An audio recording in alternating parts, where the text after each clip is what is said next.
Good morning guys, कैसे आप सब? उम्मीद करता हूं कि अच्छे होंगे। जैसा कि हम लोग का रिस्क असेसमेंट का सेक्शन अभी चल रहा है और रिस्क असेसमेंट के सेक्शन में हम लोग काफी कुछ चीजें पढ़ भी चुके हैं।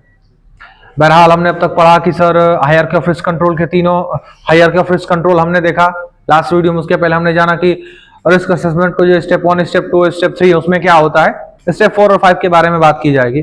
बहरहाल अगर आप लोगों को याद हो तो जब हम लोग रिस्क को कैलकुलेट कर रहे थे उसके कहीं पहले हमने एक टास्क लिया था जिसमें हम लोगों ने 3 लोगों को 3 अलग अलग सिचुएशन पर ऊपर खड़ा किया था।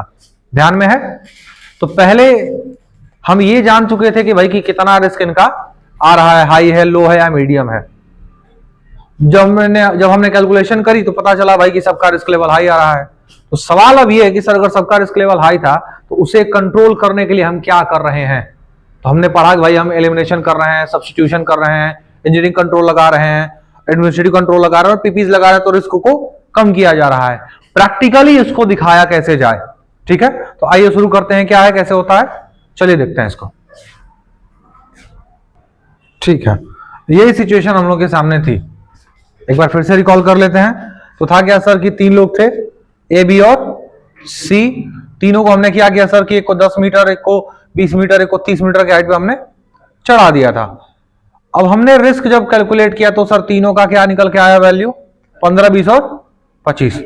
इसको केवल हम लोग समझने के लिए अलग इसको लिख लेते हैं, ठीक है? बाकी सब हटा देते हैं।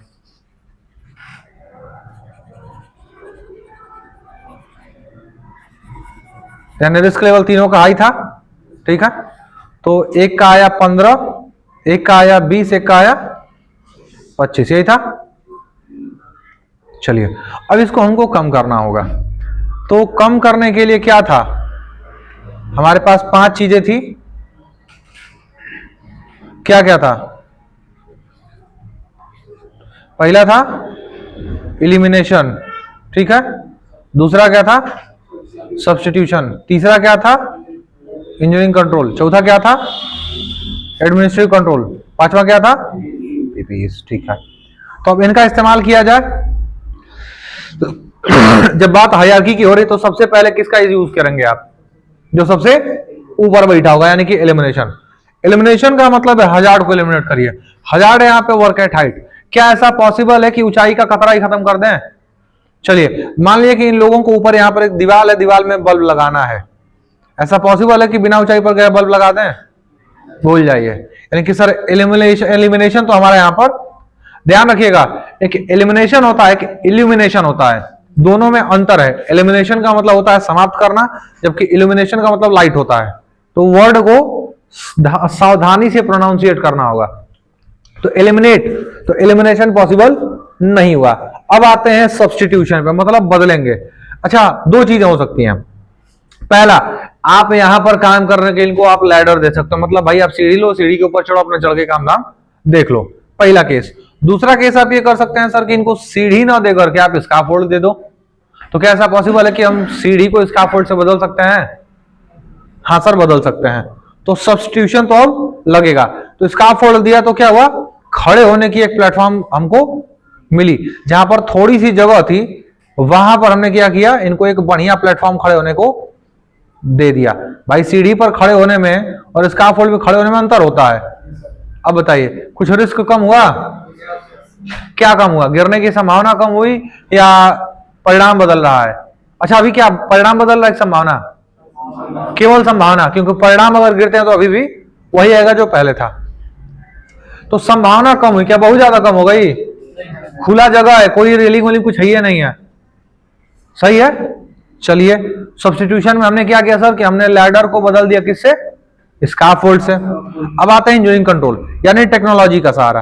क्या कर सकते हैं सर? तो चलिए अब हमको ध्यान देना है कि नीचे भी लोग हैं, सही है? तो पहला काम नीचे कह दिया करेंगे बैरिकेड। इनको भी कर दें, इनको भी कर दें।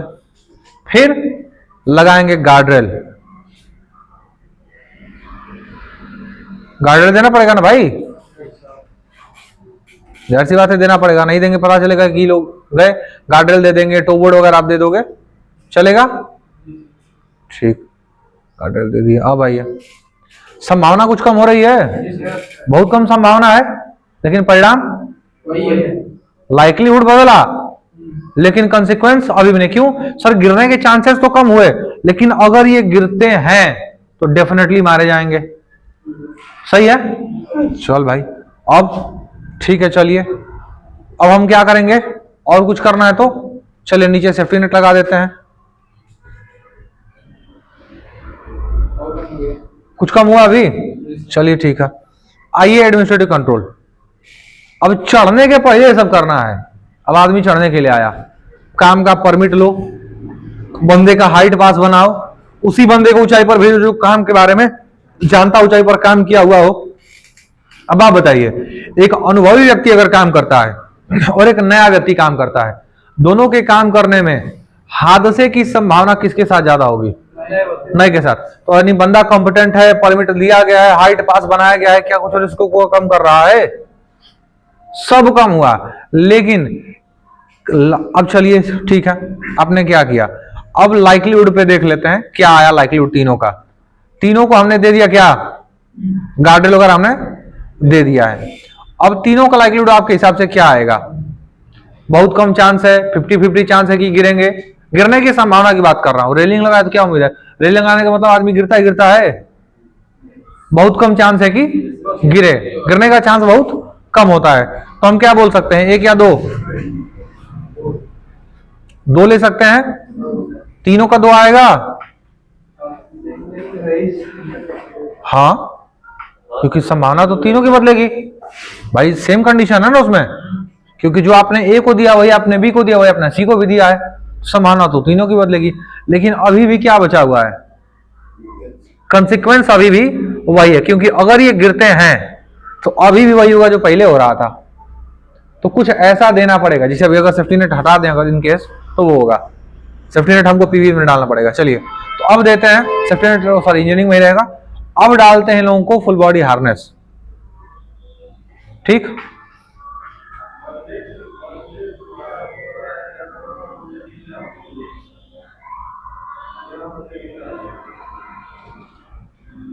फुल बॉडी हार्नेस दे देंगे इन लोगों को, कुछ उससे बचा। अब अगर ये गिरते भी हैं तो क्या होगा? जमीन पर टकराएंगे, बीच में झूल जाएंगे। कुछ कम हुआ? अब आइए, अब परिणाम फुल बॉडी हार्नेस देने के बाद अगर ये गिरते हैं तो क्या होगा?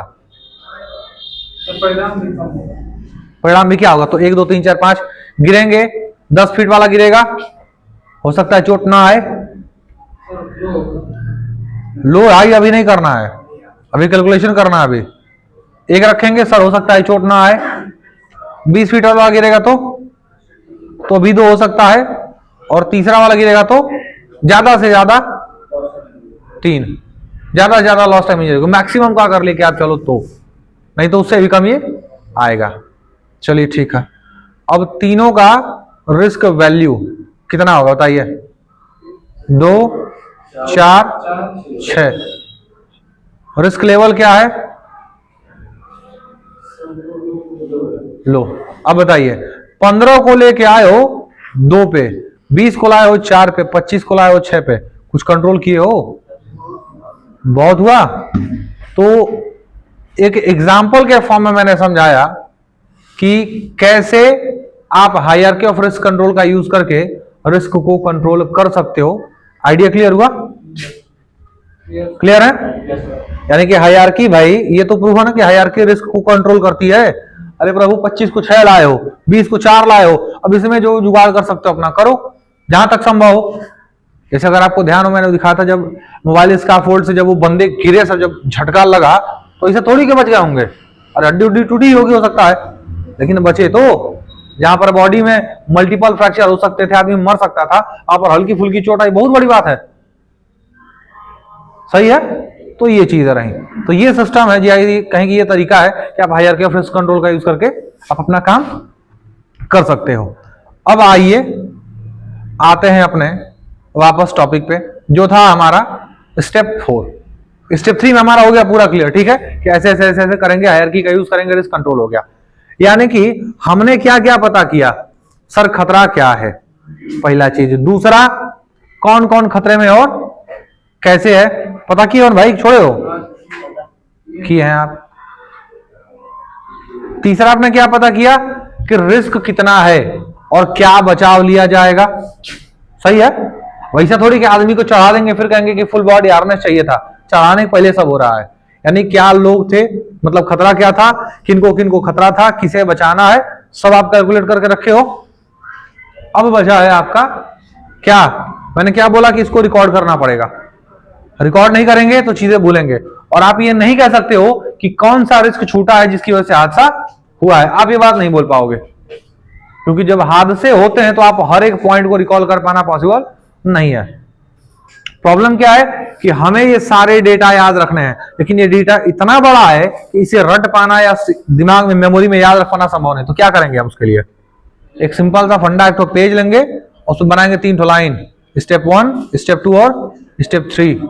यही क्या करेंगे, उसको नोट डाउन करते हुए चले आएंगे। बात क्लियर रही। देखिए तो क्या कह रहा है sir, that record significant finding and implement them. यानी स्टेप 4 कहता है कि जो जो डेटा आपको ऊपर मिला है उसको क्या करिए, उसका रिकॉर्ड बनाइए और उसे इंप्लीमेंट भी कीजिए। जैसे आपने बोला कि सर फुल बॉडी हार्नेस दे सकते हैं, अभी आपने दिया नहीं, आपने बोला गार्डरेल लगा देंगे तो कम होगा, लेकिन आपने लगाया नहीं। अब लगाइए। खाली अगर जैसे मान लो डॉक्टर ने आपको दवा बोली कि सुबह शाम, सुबह दोपहर शाम खाना है, बोल दिया, आप दवा खाए ही नहीं, सही हो जाएंगे। तो आपने बोला कि ये चाहिए, बट अब आप क्या करोगे, वो अब आप उस चीज को वहां पर अप्लाई करोगे, आप दोगे सबको, भैया ये है, इसे इसे इसे इसको आप लगाओ। अब यहां पर देंगे कि लगाओ, कौन लगाएगा, रिस्पॉन्सिबिलिटी किसकी है, प्लस कब तक हो जाना चाहिए ये भी आपके द्वारा बताया जाएगा। ऐसा नहीं कि दवा खा लेना, कब तक सर, 200-400 साल से। एक किस्सा था कि एक वर्क, मतलब कहें कि मिलिट्री वाले थे, ठीक है, कहें कि 60-70 साल से वो लोग एक बॉक्स की रखवाली कर रहे थे। 70 साल से एक बॉक्स की वो लोग रखवाली कर रहे थे। एक नया कमांडर है, उसके दिमाग में यार ऐसा इस बक्से में क्या है जो लोग रखवाली कर रहे हैं। तो पूछा तो बोले कि प्रीवियस कमांडर ने ऑर्डर दिया था। प्रीवियस कमांडर के पास गए तो बोले कि दूसरे जनरल ने ऑर्डर दिया था। जनरल के पास गए तो बोले भैया कि वो कमांडर थे, उन्होंने ऑर्डर दिया था। करते करते जब वो पहुंचा सबसे लास्ट में, जिसने ऑर्डर दिया था प्रोटेक्ट करने का, वो पूछा कि सर वो बक्से का क्या है, बक्से में ऐसा क्या आप उसको प्रोटेक्ट करवा रहे हैं। तो वो बोला कि अब तक उसका पेंट सूखा ही नहीं है क्या, मतलब उस समय क्यों खड़ा करवाया था, ताकि पेंट सूख जाए। वो आज तक चल रहा है। यानी कि आपने बोला कि दे देना है, खड़े रहो, अरे टाइम बता दिए होते कि आधा घंटा, 2 दिन, 4 दिन, 5 दिन। और मिलिट्री वाले 70 साल से बोल रहे हैं। एज अ जोक की अगर बात करें, पॉइंट क्या है, आपने बोला कि ये काम करो, आपने टाइम लिमिट नहीं दी, नुकसान क्या हुआ, जब तक चल रहा है, जब मन करेगा हटेंगे, न मन करेगा नहीं हटेंगे। तो आप ऐसे काम पे नहीं छोड़ सकते हो, और दे दिया जाएगा, ऊपर वर्कर चढ़ के काम करने चला गया, ए हाइट पास लिए हो, नहीं सर ठीक है, तब नीचे आओ, उतरते उतरते मर गया, बस और बवाल। कर सकते हैं ऐसा काम आप, तो वो आपको ध्यान रखना पड़ेगा। तो ये चीज क्या है sir, that identification of the activity area assessment of the significant hazard. Simple कहें कि स्टेप 1 करने के बाद ये जो लाइन कहता है कि identification of group at risk and those specifically at risk, मतलब अगर सिंपल कहूं तो कह रहा है स्टेप 2 करने के बाद। फिर आइए इवैल्यूएशन ऑफ द रिस्क, यानी रिस्क को कैलकुलेट करने, and the adequacy of existing control measure, और जो कंट्रोल मेजर चाहिए थे वो बताने के बाद, या अगर मैं इसको सिंपली कहूं तो स्टेप नंबर 3 करने के बाद। सही है, वही चीजें थी, बस लैंग्वेज चेंज कर दिया गया है बोलने का। अब क्या करना होगा सर, तो action plan for implementing further precaution needed. अब हमें प्लान करना होगा किसके लिए, फॉर इंप्लीमेंटिंग, कि कैसे अप्लाई किया जाए फर्दर प्रिकॉशन नीडेड, मतलब जो प्रिकॉशंस हमको चाहिए उन्हें अप्लाई कैसे कर सकते हैं, अब इसकी प्लानिंग करनी होगी। गार्डरेल लगाना है, कितना हाइट रखेंगे, टो बोल्ट डालना है, स्काफोल्ड में कौन सा स्काफोल्ड रहेगा, प्लान करोगे। तो अब इसकी प्लानिंग की जानी चाहिए, और जो भी चीजें हैं उनको प्रायोरिटी आपको देनी पड़ेगी। उसके बाद डेट ऑफ असेसमेंट, जिस तारीख को यह बनाया गया है, जिस तारीख को रिस्क असेसमेंट किया गया है वो date and the name of the competent person carry out the assessment, और जिस व्यक्ति ने वो रिस्क असेसमेंट बनाया है उसका नाम। तो रिस्क असेसर जो था उसमें तो टीम थी, तो टीम का लीडर भी तो कोई होगा, तो जो टीम लीडर है उसका अगर नाम लिख दें हम तो क्या टीम का पता लगाया जा सकता है आराम से। अगर मैं कहूं कि मान लेते हैं, मुझे डेटा ठीक नहीं याद, मान ले कि हुआ कि भाई 2014 में महेंद्र सिंह धोनी ने वर्ल्ड कप जीता, तो खाली खाली धोनी जीते हैं, पूरी टीम इंडिया। तो अगर उसके हिसाब से आप जानना चाहो कि 2014 में महेंद्र सिंह की कैप्टनसी में कौन कौन प्लेयर खेल रहे थे, डेटा निकाल सकते हो। मतलब अगर आपको लीडर का नाम दे दिया जाए तो टीम मेंबर अपने आप पता कर सकते हो, क्योंकि उसका रिकॉर्ड मिल जाता है। तो वही चीज कह रहा है कि जो रिस्क असेसर का लीडर रहा होगा उसका नाम एंड मतलब उस व्यक्ति का नाम होगा जो बनाया है, और कब बनाया गया वो डेट लिखी जाएगी, और लास्ट में रिव्यू डेट। अच्छा एक बात बताइए, आपने कोई चीज बना दी, इसका मतलब वो बेहतर नहीं बन सकता है। अगर कोई चीज आपने बना दी है तो उसको और बेहतर किया जा सकता है या नहीं किया जा सकता है। चलिए हो सकता है बेहतर करने लायक करना हो आपके हिसाब से, उससे बेहतर नहीं हो सकता है। क्या ऐसा हो सकता है कि कुछ समय आने के बाद उसमें अपने आप कमी आना चालू हो जाए? हो जाएगा, जाहिर सी बात है। तो रिव्यू डेट दी जाती है कि कब इसको दोबारा जांचा जाना चाहिए।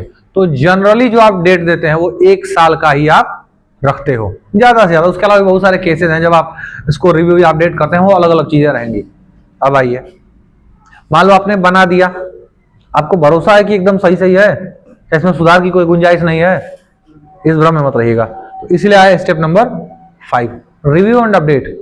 रिस्क असेसमेंट को टाइम टू टाइम रिव्यू भी किया जाना चाहिए और उसे अपडेट भी करना। देखिए रिव्यू का मतलब होता है आपने केवल जांचा कि क्या क्या कमियां हैं, लेकिन अपडेट का मतलब क्या है कि उन कमियों को अब सुधार किया जाएगा। मतलब जो कमियां हैं उन कमियों को हमको सुधारना भी होगा, वही होता है रिव्यू और या कहें कि अपडेट। बात क्लियर रही? तो ये चीजें भाई रहती हैं। तो वही कह रहा है, और risk assessment must be review and amended. Amended का मतलब होता है सुधार करवाना। ठीक है, आपने पढ़ा होगा कि अमेंडमेंट एक्ट आया है। अमेंडमेंट का मतलब क्या होता है? सुधार करवाना। ये लेजिस्लेटिव लैंग्वेज मतलब संवैधानिक भाषा, इसमें इसको अमेंडमेंट का मतलब सुधार होता है। एंड नेसेसरी कब? If there is a reason to suspect that there is no longer valid और if there have been significant change. अगर हमें ऐसा लगे भैया रिस्क असेसमेंट में कुछ कमियां हैं, कुछ गड़बड़ियां हैं, या हमें ऐसा लगे कि कुछ न कुछ है जो छूटा हुआ है या कुछ बदल गया है। मतलब रिस्क असेसमेंट को अपडेट या रिव्यू करते हैं कब? जब ऐसा लगे कि भैया तो रिस्क असेसमेंट वैलिड नहीं बचा है, या यहां पर कुछ ऐसा बदलाव हुआ है जिसको हमको कंसीडर करना होगा। बहरहाल ये चीजें रहेंगे। ठीक है,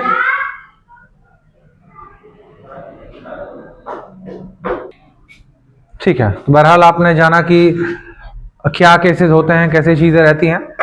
नेक्स्ट वीडियो में हम लोग जानेंगे कि कौन से ऐसे सिनारियो हैं या कौन से ऐसे केसेस हैं जब लगे कि हमारा रिस्क असेसमेंट अब वैलिड नहीं बचा है या रिस्क असेसमेंट में चेंजेस करने की जरूरत होती है। मिलते हैं नेक्स्ट वीडियो में। Thank you so much.